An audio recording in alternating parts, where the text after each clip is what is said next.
Earlier this year, we went to another school and carried out a feasibility study. And the school was a college that had intermediate and high school students. So it was, we recruited years 7, 8, 9, and 10 in the school. And it trialled it. It was an interventional trial, but it was a feasibility study. So we're looking at logistics, messaging, and trialing the learning component of the students.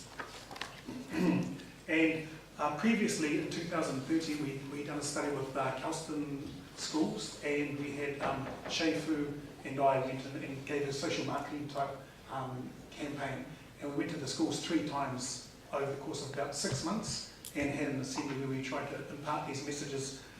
This new study built on that, but it incorporated 6 occasions where we went into the school and delivered a 25-minute lesson.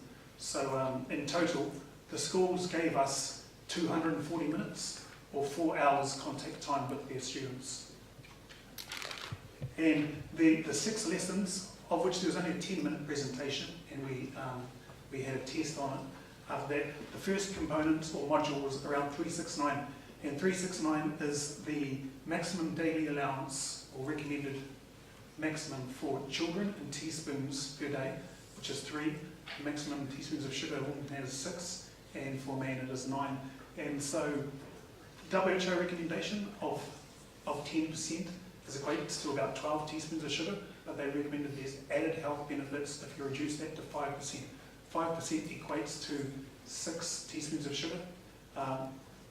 We've used 369, that's what the American Heart Association has used, and we think it's easy to remember and it will resonate with children and the likes. And this is the logo that we've used for it.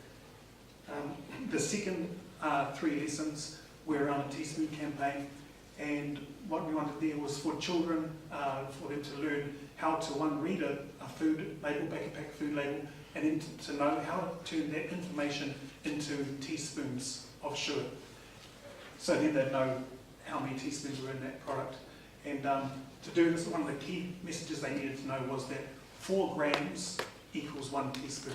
So that was one of the learning things that we've done. And we used gamification principles in the intervention by getting the students to, when we delivered the lesson, they had to form groups of about 4 to 6 people, and they kept those groups throughout the trial.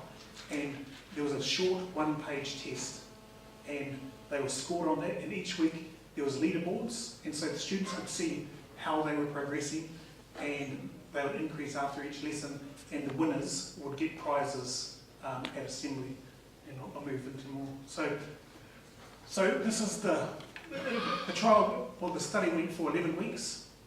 So you got week 1 far left, and the final week 11. At weeks 1 and weeks 11, we carried out a short survey measuring whether they knew how many teaspoons maximum a child, a woman, and a man can have, whether they knew how many teaspoons of sugar were in regularly, commonly purchased drinks, and also around how much they consumed. And so we carried it out at the start, a week before we kicked off the intervention, and a week after we've completed the intervention. Weeks 2, 6, and 10 is where we came in with Shei-Fu, and we delivered and introduced the study in assembly. And it was like a little concert, but we introduced the topics, the competitions, and etc. And so we initially at the start of the program, in week 2, and then halfway through, after the first module, we rewarded winners, and then again at the end of it, we rewarded winners for the entire thing. But at week 10, the winners of each year represented their year in a quiz competition in front of all the students, about 320 students. And that was like the finale where the gamification component played out. And they competed against each other, but also a teacher and parent representative team. And so the 369 lessons went weeks 3, 4, and 5.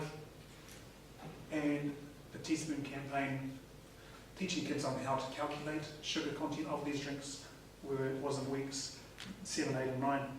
And so with the results,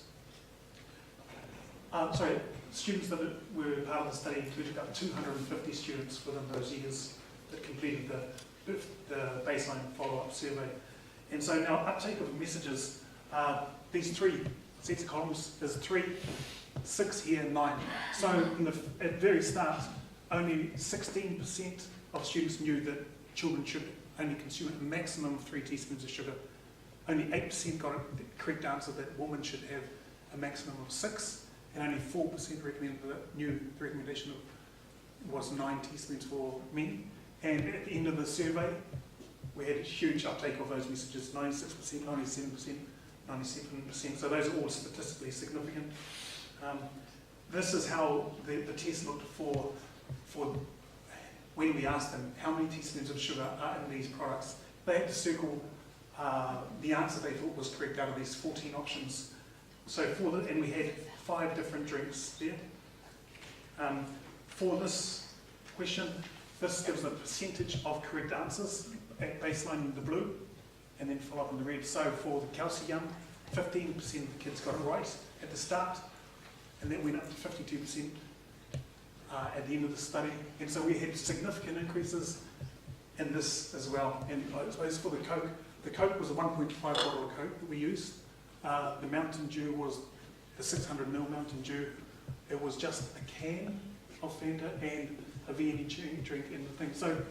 So the uptake and the understanding of how many teaspoons of sugar in these drinks was learned very well. All those findings were significant. And then when we asked about consumption, we asked them how many cans or glasses did you have yesterday?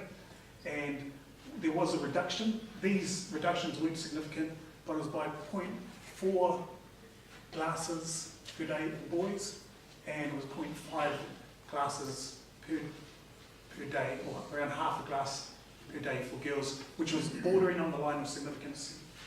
However, this study wasn't powered to determine statistical significance. It was quite small.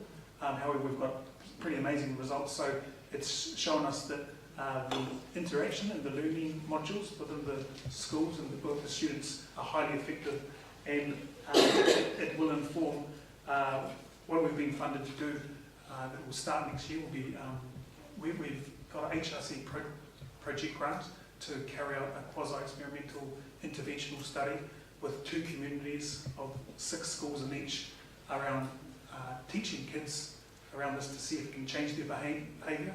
And we'll measure those things and consumption, but we're also going to measure BMI. And so we think that translating what's happened there in 9 weeks with a 2-year intervention, we're hoping to see significant reductions in BMI over that course from comparison to intervention community. So, it's me. Thank you.